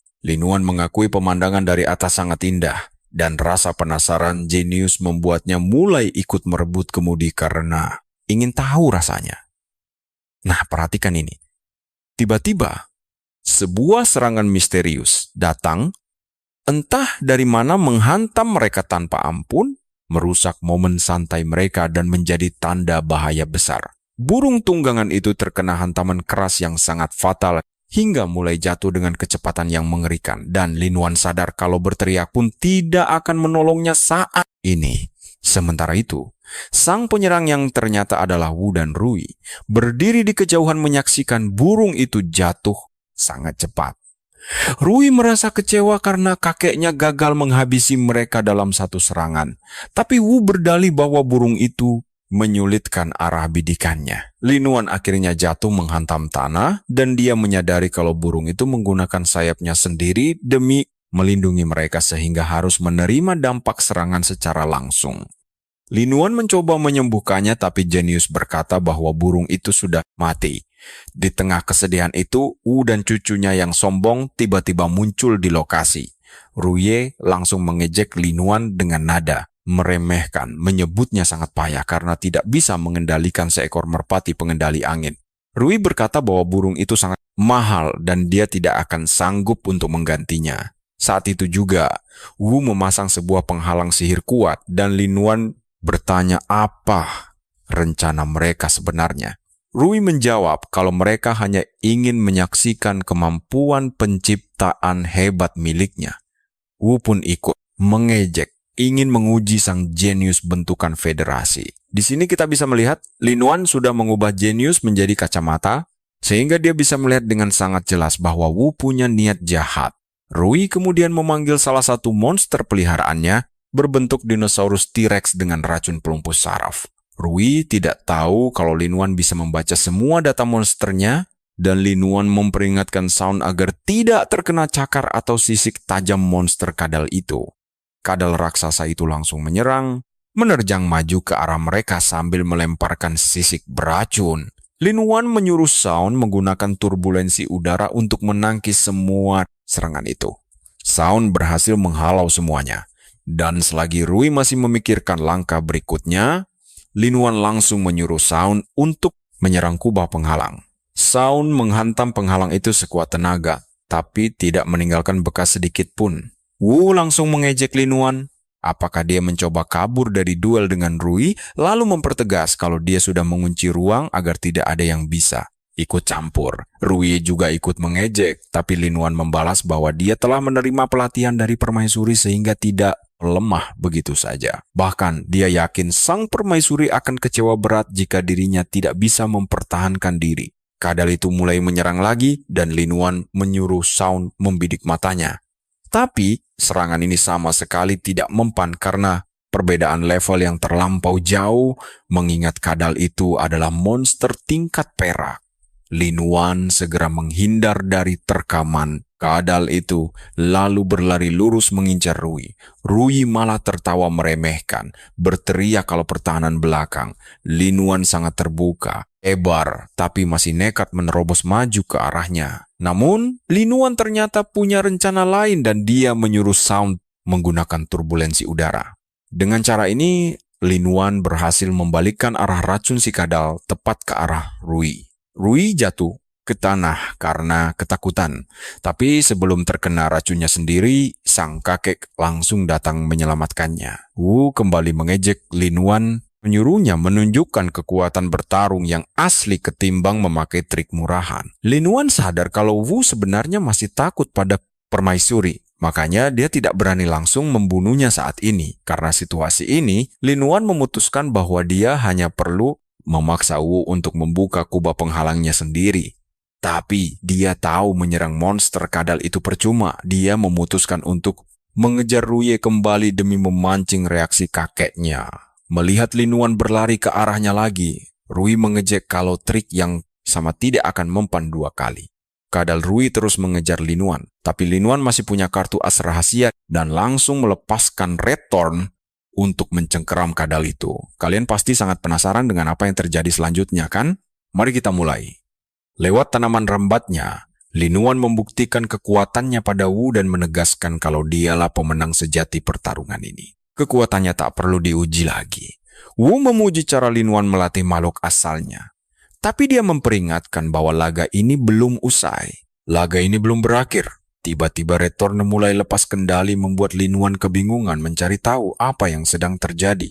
Ternyata racun dari cakar kadal, musuh telah melemahkannya. Disinilah Lin Wan akhirnya sadar bahwa kadal itu menyimpan racun mematikan. Satu goresan kecil cakarnya sudah cukup membuat racun menyebar lambat. Rui pun terkejut seorang penjaga toko memiliki makhluk sekuat itu. Namun setelah menyaksikan kemampuan tersebut, dia tidak berniat melepaskan Lin Wan. Rui langsung melancarkan serangan kejutan dengan lendir durinya. Tetapi Lin Wan segera memanggil bantuan dari Sound. Monster itu langsung melesat cepat dan menghalau serangan lendir duri milik Rui. Serangan Rui terhempas ke tanah membuatnya sangat shock. Ternyata Sound tidak berjuang sendirian karena dia berhasil bergabung dengan si ikan mas. Sinergi tersebut memberikan tambahan kekuatan yang luar biasa. Rui tak menyangka bahwa Lin Wan memiliki V pemulih aura yang sangat langka. Dia pun mengakui telah meremehkan lawannya. Rui langsung mengeluarkan V andalan berikutnya, seekor kalajengking buas yang berada di peringkat perak. Melihat cara bertarung Lin Wan yang tangguh, Rui harus mengakui kehebatannya. Dan kini paham mengapa sang ratu begitu tertarik pada pemuda itu. Namun dia tidak peduli karena prioritas utamanya saat ini adalah memastikan potensi penuh pemuda itu lenyap dari dunia ini. Sementara itu, di istana bulan yang sangat megah, sang ratu justru terlihat sibuk mempelajari berbagai resep masakan di dapurnya. Dia sangat ingin menyajikan makanan lezat untuk muridnya. Namun, di dalam penghalang, Rui justru memberikan sesuatu ke kalajengkingnya. Nah, perhatikan bagian ini. Rui memberi kalajengkingnya ramuan khusus agar menjadi jauh lebih liar dan lapar akan pertempuran sengit. Begitu makanannya habis, monster itu akan langsung menerkam Lin Wan. Menyadari ancaman itu, Lin Wan berteriak kencang menyuruh Sound bersiap menyerang. Dia menyuruh Sound memakai jurus duri sonik demi menghentikannya. Namun sialnya, seluruh duri tajam tersebut berhasil ditangkis dengan mudah. Rui langsung mengejek efek peningkatan serangan Lin Wan yang hanya bekerja sekali. Lalu bersiap memamerkan kekuatan aslinya yang menakutkan. Lin Wan terus menganalisis situasi sambil menebak apakah lawannya akan mengeluarkan monster lain. Untungnya, kalajengking itu tidak memiliki serangan jarak jauh. Seketika dugaannya runtuh saat serangan mendadak menghantamnya dari belakang. Baru saat itulah dia menyadari Rui mempunyai satu V tempur cadangan. Untungnya Lin Wan sigap menghindar. Dia tahu bahwa sekarang hanya Red Thorn yang mampu membantunya untuk membalikkan keadaan di medan tempur. Lin Wan mendesak Red Thorn untuk terus bertahan, namun kondisi monster tumbuhan itu terlihat semakin memprihatinkan dari detik ke detik. Rui menertawakannya, berkata kalau Red Thorn sebentar lagi akan mati di lahap kadal. tapi Lin Wan tetap menaruh harapan penuh pada Fei miliknya. Dia segera merapal mantra penyembuhan tingkat tinggi untuk merangsang tubuh Red Thorn agar sanggup mengeluarkan parasit mengerikan yang bersarang di dalamnya. Kalian pasti tahu apa yang terjadi selanjutnya. Saat Lin Wan sibuk memulihkan Red Thorn, Rui langsung mengincar celah untuk menghabisinya. Tetapi Lin Wan bergerak gesit memerintahkan Sound memakai jurus fajar sebagai perlindungan. Burung itu menciptakan kilatan cahaya yang mengacaukan pandangan Rui. Berkat pengalihan taktis dari Sound, Lin Wan punya cukup waktu untuk menyembuhkan Red Thorn sepenuhnya dan memaksa parasit keluar dari tubuh monster itu. Meskipun begitu, Rui yakin bahwa proses pengeluaran parasit telah melemahkan Red Thorn, lalu menyuruh kadalnya segera melancarkan serangan pemungkas. Tadi sangka, Red Thorn menyemburkan cairan korosif kuning pekat tepat ke arah kadal raksasa itu, hingga membuatnya roboh menghantam tanah. Lin Wan mengejek Rui bahwa ludah monster miliknya mengandung racun kelumpuhan membuat sang kadal raksasa tidak bisa menggunakan kekuatannya lagi. Namun Rui membalas bahwa Lin Wan tetap tak punya harapan menang, karena selagi dia sibuk memulihkan kawannya, lendir duri miliknya akan segera mengisi penuh energi kalajengkingnya. Jika itu terjadi, semuanya selesai. Lin Wan sadar perbedaan level kekuatan mereka terlalu jauh, bahkan serangan Sound tak berdampak pada musuh. Namun dia bertaruh pada kelemahan Rui yang minim jam terbang dalam pertarungan sungguhan. Lin Wan menginstruksikan Sound mendekati posisi Rui sedekat mungkin. Dia juga membisiki Red Thorn untuk bersiap menunggu aba-aba darinya. Sound melesat kilat menghampiri Rui. Namun Rui masih merasa aman karena meyakini kadalnya masih sanggup bergerak menghalau burung itu. Sebelum kepakan sayap Sound menyentuh wajah Rui, Lin Wan meneriakkan perintah terakhirnya agar Sound mengeluarkan jurus fajar sekali lagi. Langkah itu dilakukan demi membutakan penglihatan musuh. Sound langsung menuangkan seluruh sisa kekuatan terakhirnya ke dalam jurus menyilaukan itu. Ketika Rui refleks menutup mata dari cahaya benderang, Lin Wan segera memerintahkan Red Thorn untuk merubah ukuran tubuhnya menjadi raksasa. Lin Wan mendesak rekannya agar tidak menyia-nyiakan peluang emas yang telah diciptakan Sound, seraya menyalurkan sisa energi spiritualnya. Hal itu memicu kemarahan gila pada Red Thorn. Serangannya langsung menghantam Rui memaksa Wu turun tangan demi menyelamatkan cucunya. Lin Wan yang telah kehabisan seluruh energi spiritualnya langsung ambruk pingsan ke tanah bersama monster kontraknya yang sangat kelelahan. Sambil terbatuk darah, kotak penjerat roh pemberian ratu terlepas dari lehernya. Pada saat itulah sebuah alarm darurat langsung berbunyi.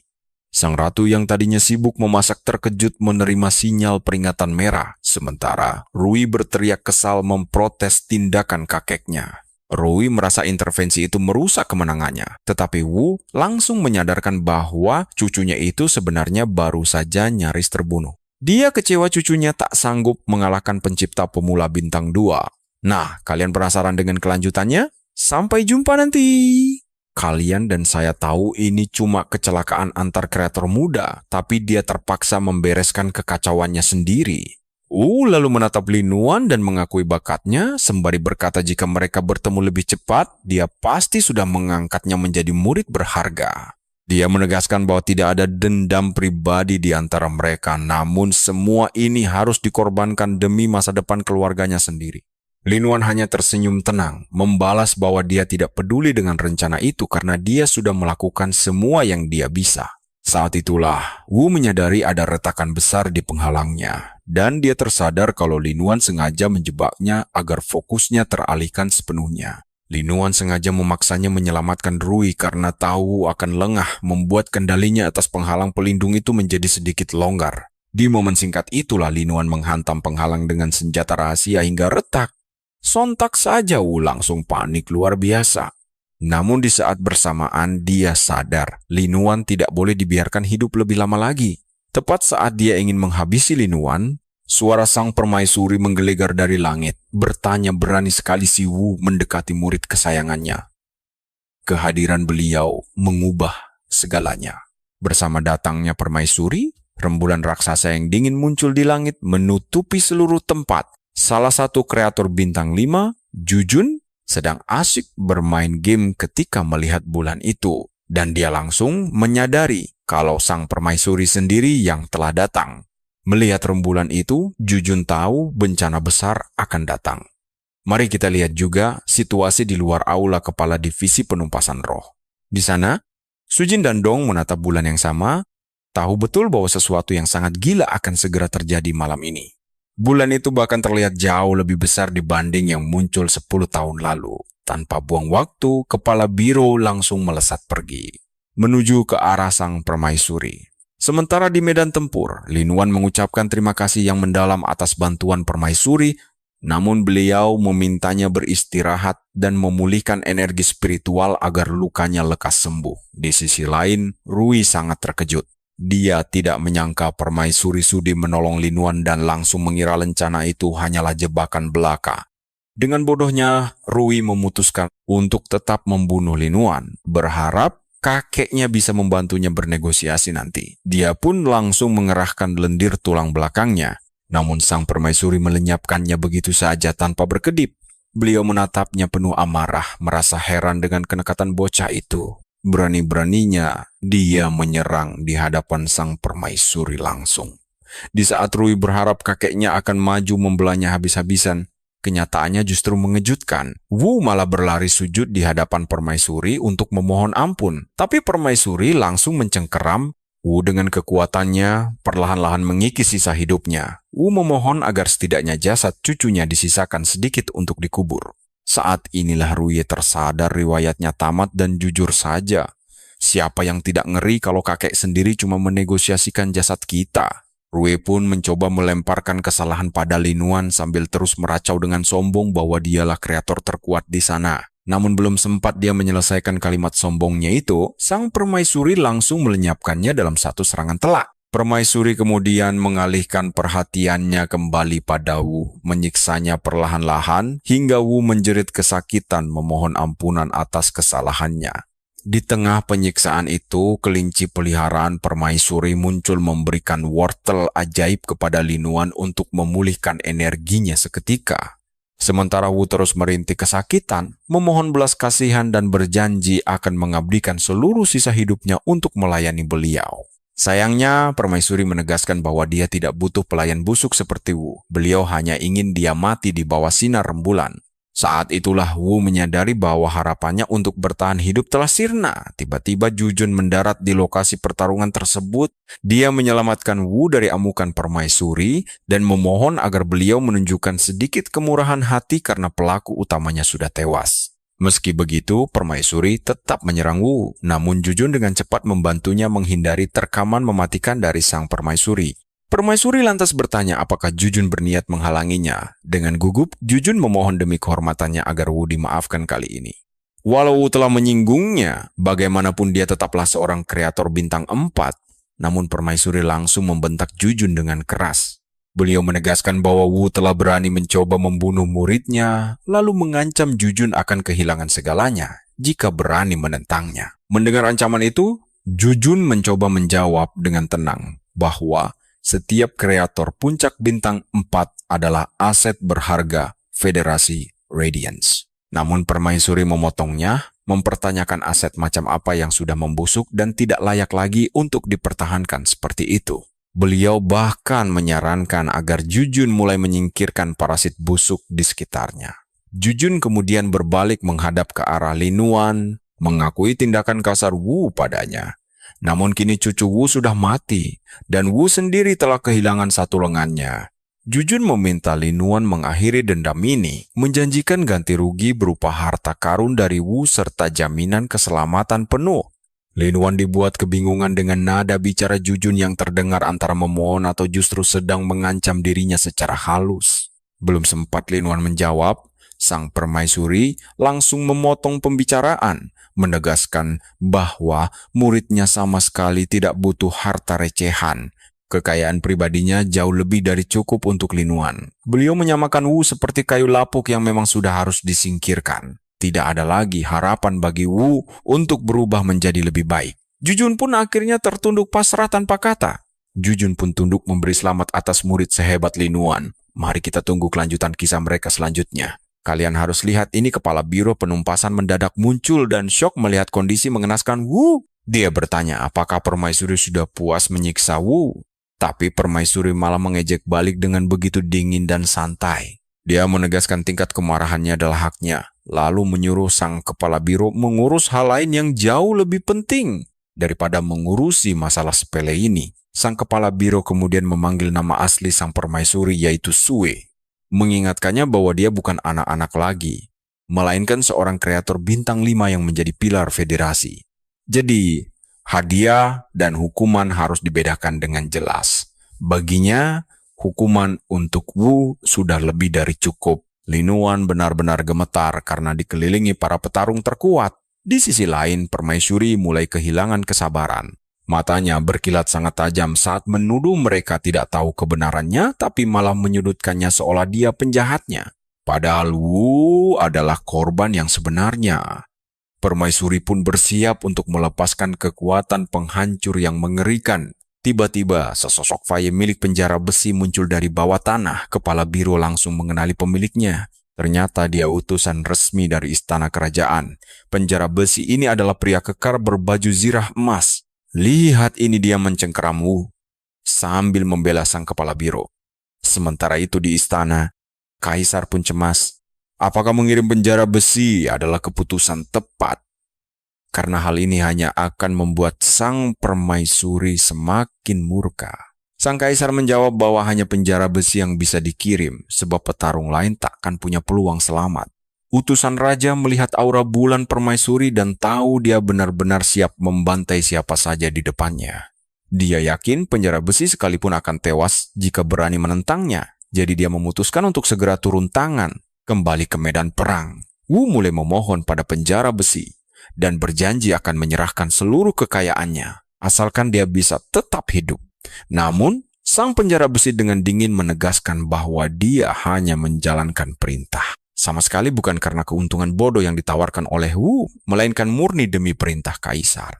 Sang permaisuri kemudian menegaskan posisinya bahwa dia tidak akan pernah mundur dengan damai begitu saja. Siapapun yang berani menyentuh muridnya hanya punya satu jalan akhir, yaitu kematian mengenaskan. Gelombang kejut dari auranya saja membuat Lin Yuan pingsan. Sementara penjara besi bersikeras membawa Wu pergi. Dia berargumen aura Wu sudah hancur dan hukumannya sudah cukup. Tapi ucapan ini justru memicu kemarahan. Permaisuri menantang sang penjara besi untuk mencoba membawanya jika memang mampu taruhannya kini sangat tinggi. Kalian setuju tidak kalau tindakannya ini sangat nekat? Dia mempertaruhkan segalanya demi menjalankan misi. Begitu permaisuri melihatnya mencoba kabur, dia langsung melepaskan serangan dahsyat yang hampir mengenai targetnya. Ya, dan Zujun langsung menyadari bahwa kekuatan sang permaisuri kini jauh lebih mengerikan dari sebelumnya. Permaisuri kembali bertanya dengan dingin, apakah dia akan meninggalkan Wu atau memilih mati di sana. Penjara besi yang bersusah payah mempertahankan perisainya tetap menolak tunduk pada perintah permaisuri. Serangan berikutnya meluncur, membuat dua petarung lain sadar bahwa penjara besi akan segera tewas. Mereka buru-buru membantunya memperkuat perisai. Melihat tindakan ini, permaisuri merasa dikeroyok oleh mereka. Ia memohon agar dia tidak keras kepala. Namun saat ia mencoba bernegosiasi, kepanikan justru terjadi. Penjara besi nekat melarikan diri sambil berteriak meminta perlindungan. Hal ini membuat permaisuri kian murka. Dia memanggil Faye mengerikan berwujud manusia yang langsung mengepung sang penjara besi tanpa celah. Dua rekannya terpental jauh setelah menyadari teknik permaisuri telah mencapai ranah mitis tingkat kedua. Permaisuri menyindir Zujun bahwa kekuatannya pasti sudah mencapai tingkat mitis kedua juga, jadi jangan pura-pura bodoh. Dia kini benar-benar serius dan tidak akan menahan diri karena mereka berani melawannya bersama-sama. Saat itulah, Cicada sang utusan raja mendadak muncul dan memohon agar permaisuri segera menghentikan amukannya. Permaisuri balik menantangnya. Namun Cicada dengan cepat mengingatkannya pada tragedi 10 tahun yang lalu. Alasan utama mengapa dia mengasingkan diri. Dia juga memperingatkan bahwa kondisi Lin Yuan sudah sangat kritis. Akibat terus terkena gelombang kejut mitisnya, dia meminta permaisuri peduli pada keselamatan murid barunya. Permaisuri akhirnya menghela napas panjang lalu mendarat ke tanah demi menghormati masa lalu mereka. Dia menegaskan kejahatan Wu harusnya dibalas kematian, tapi karena semua orang berusaha keras menghalanginya, Dia memutuskan mengubah hukuman Wu menjadi kurungan seumur hidup di dalam wadah penyucian dosa. Sambil membawa Linuan yang pingsan pergi, mari kita tunggu kelanjutan petualangan seru mereka. Kalian harus tahu, sebelum melangkah pergi, Permaisuri mengungkap bahwa orang tua Linuan sebenarnya adalah agen biro yang gugur saat ledakan celah dimensi 10 tahun lalu. Kepala biro sangat terkejut mendengarnya, sementara sang permaisuri langsung memarahi kepala biro itu dan menanyakan apakah dia pernah sedikit saja peduli untuk merawat anak-anak agen yang telah mengorbankan nyawa mereka demi federasi. Begitu sang permaisuri kembali ke kediamannya, Kung Yu langsung membungkuk hormat kepada permaisuri, meminta maaf atas kekacauan yang terjadi dan menyalahkan dirinya sendiri. Namun, permaisuri menenangkan Kung Yu bahwa ini bukan salahnya, melainkan kesalahannya sendiri yang terlalu sombong berpikir menerima murid tidak akan mengundang campur tangan luar. Permaisuri mengakui dia telah meremehkan ketamakan orang-orang di luar sana. Tepat saat itu, Linuan akhirnya terbangun dan memanggil sang permaisuri sebagai gurunya sembari menyalahkan dirinya sendiri karena terlalu lemah. Permaisuri berbalik dengan terkejut, meminta Linuan mengulangi panggilan barusan. Linuan pun berdiri tegak dan kembali menyapanya sebagai guru. Sang permaisuri hampir saja kehilangan akal sehatnya karena saking gembiranya. Hal pertama yang dia lakukan adalah mengganti lencana lama Linuan dengan berlambangkan lambang pribadinya sendiri. Dia juga menyuruhnya mengambil sebuah token bulan untuk membantunya mengumpulkan berbagai bahan secara mandiri kapanpun dia mau sesuai keinginannya untuk tumbuh mandiri. Selain itu, permaisuri juga telah berhasil mengembalikan kotak penjebak roh miliknya yang sempat hilang saat pertempuran berlangsung. Banyak sekali hadiah yang dia berikan sambil menyuruh Kang Yu untuk segera mengumumkan ke seluruh penjuru federasi bahwa dia kini resmi memiliki seorang murid. Linuan merasa sangat terharu oleh perhatikan bagian ini. Dia bahkan tidak menyangka permaisuri nekat melawan 3 petarung kuat sekaligus hanya demi meluapkan kemarahannya yang membuktikan betapa permaisuri peduli padanya. Meski begitu, Linuan tahu perjalanan ke depannya akan jauh lebih mudah untuk melakukan evolusi. Sementara itu, Mung mengabarkan nasib Rui kepada Tao, dan Tao sama sekali tidak terkejut karena dia sangat tahu betapa sombongnya Rui. Dia meyakinkan Mung bahwa dia tidak berniat buruk pada Linuan, bahkan ingin mengajaknya duduk dan minum bersama kelak. Dia sangat menantikan momen pertemuan mereka saat proses seleksi untuk 100 cahaya. Kemudian, di dalam ruang terkunci, salah satu kepompong akhirnya menetas dan seekor kupu-kupu berwarna ungu keluar.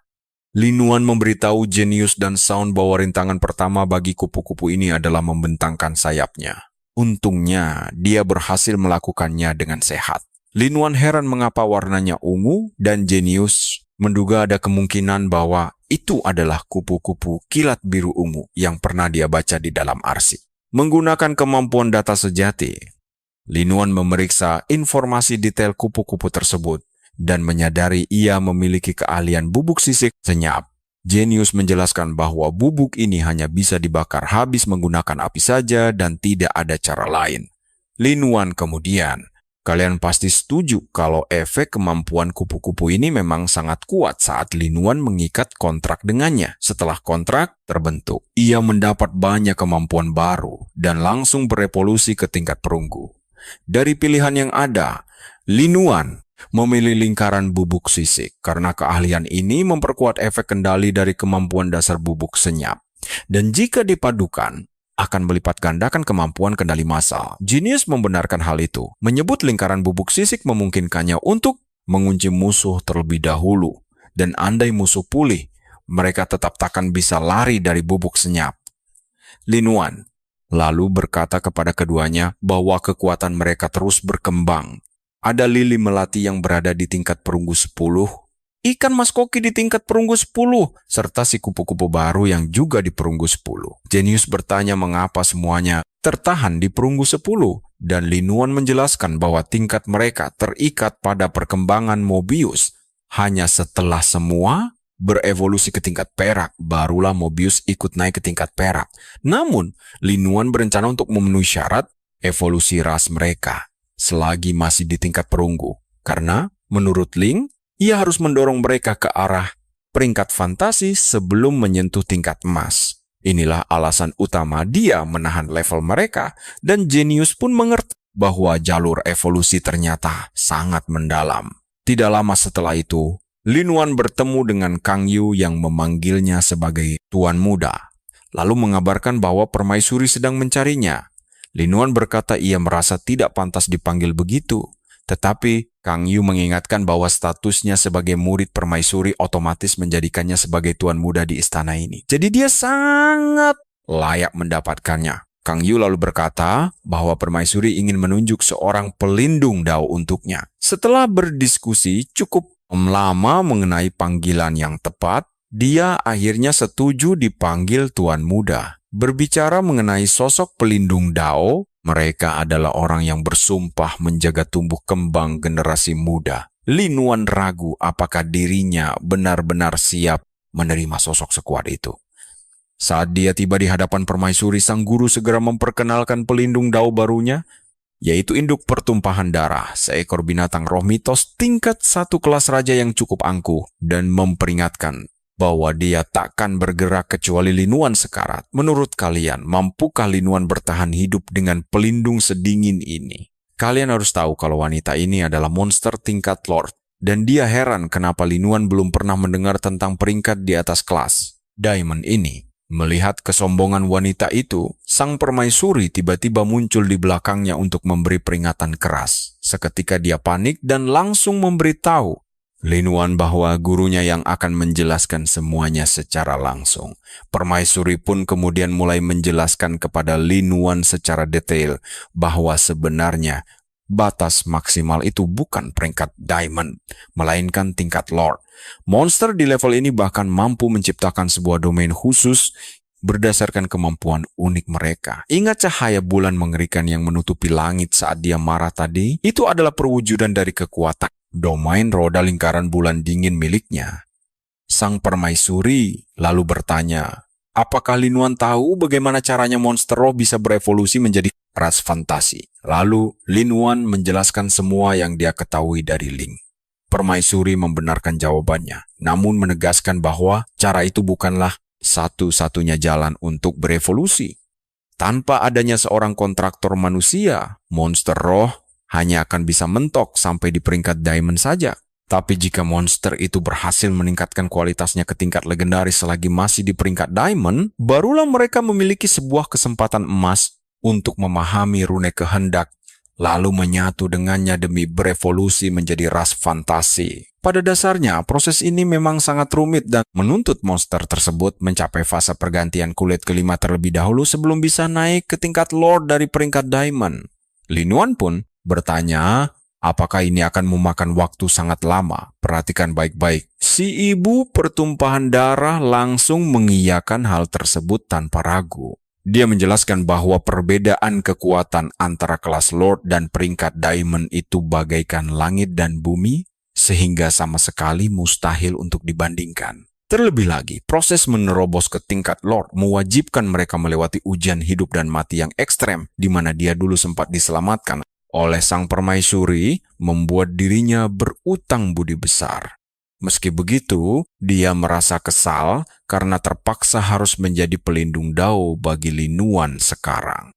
Padahal dia seharusnya fokus berlatih demi mencapai tingkat mitos. Lin Wan tentu saja terkejut mendengar fakta permaisuri pernah menyelamatkannya, tetapi sang guru mencoba bersikap rendah hati dan berkata kalau si ibu pertumpahan darah hanya terlalu berlebihan. Setelah obrolan itu, sang ibu pertumpahan darah pun bersiap untuk segera mengikrarkan sumpahnya. Dia melepaskan seluruh auranya, membuat Lin Wan seketika merasa sesak napas karena tekanan luar biasa yang terasa seperti sedang menenggelamkannya ke dalam sungai darah.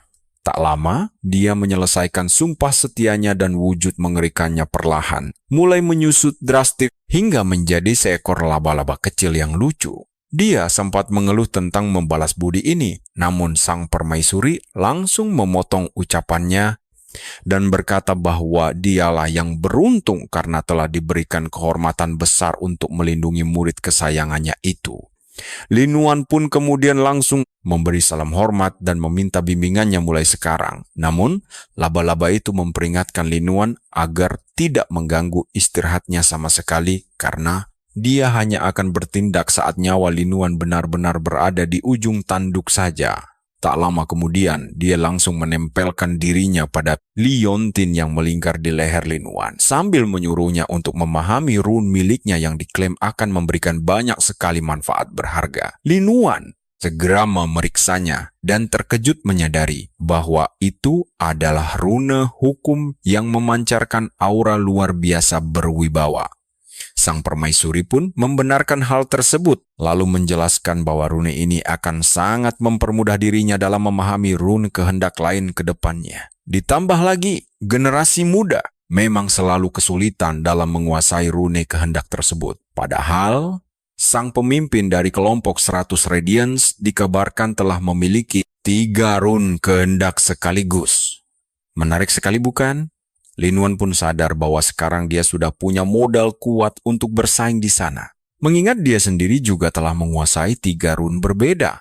Beberapa waktu kemudian, saat kedua pelayan istana sedang sibuk bekerja, Lin Yuan tiba-tiba datang dan berkata bahwa dia membutuhkan beberapa material penting dari gudang. Salah satu pelayan yang menaruh hati padanya langsung menyambutnya dengan sangat manja dan berjanji akan membantunya menyiapkan semua keperluan itu. Menariknya, bahkan sebelum Lin Yuan selesai membacakan daftar barang yang dia butuhkan, pelayan centil itu sudah langsung berlari kencang menuju gudang penyimpanan. Sementara itu, pelayan lain yang jauh lebih tenang menjelaskan bahwa semua sisa bahan pesanan sebelumnya juga telah disiapkan dengan rapi. Lin Yuan pun segera menerima bahan-bahan tersebut sambil mengucapkan terima kasih karena akhirnya dia bisa mimi cakar Michenus dan si suara ke tingkat legendaris. Namun tiba-tiba saja pelayan itu terbatuk keras dan mengeluarkan bercak darah dari mulutnya yang pucat. Menyadari bahwa esensi kehidupan wanita tersebut sedang terluka parah, Lin Yuan dengan murah hati langsung memberikan sebuah obat langka untuk memulihkan luka jiwanya secara perlahan. Saat Lin Yuan mulai berbalik arah untuk melangkahkan kakinya pergi meninggalkan tempat tersebut, pelayan itu membungkuk dalam-dalam untuk berterima kasih. Di sisi lain, si laba-laba kecil mendadak muncul dan langsung memberikan komentar sinisnya, menasihati Lin Yuan agar tidak usah memedulikan orang lemah yang seharusnya belajar bertahan hidup sendiri. Sebagai seekor monster predator buas, dia sangat memegang teguh hukum rimba di mana yang kuatlah yang akan berkuasa. Tetapi Lin Yuan dengan tenang membantah argumennya dan berkata bahwa ada nilai kemanusiaan yang jauh lebih tinggi dari hukum apapun. Dia menolong pelayan itu murni untuk memberikan harapan baru, agar dia tidak menyesali jalan hidup pilihannya. Setibanya kembali di dalam kamar tidurnya, Lin Yuan mendapati bahwa sang guru ternyata kembali menyiapkan hidangan lezat untuk dirinya seperti biasa. Tanpa membuang waktu, dia segera mulai menggabungkan seluruh material demi membantu proses evolusi monster Jasmine Lily miliknya. Sialnya, setelah berjam-jam menunggu tanpa hasil, Lin Yuan menyadari bahwa proses evolusi di luar berjalan sangat lambat. Sehingga dia memutuskan untuk memindahkan proses ini ke dalam ruang khusus miliknya.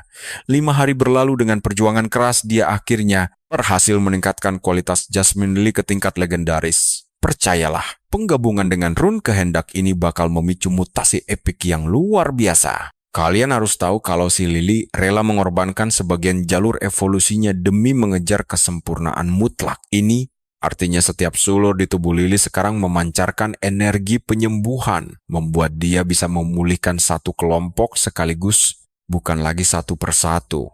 Bahkan kemampuan Lily ini sangat gila karena bisa menumbuhkan kembali anggota tubuh yang terputus. Genius dan yang lainnya langsung terpukau melihat perubahan ini dan mulai berebut ingin berevolusi.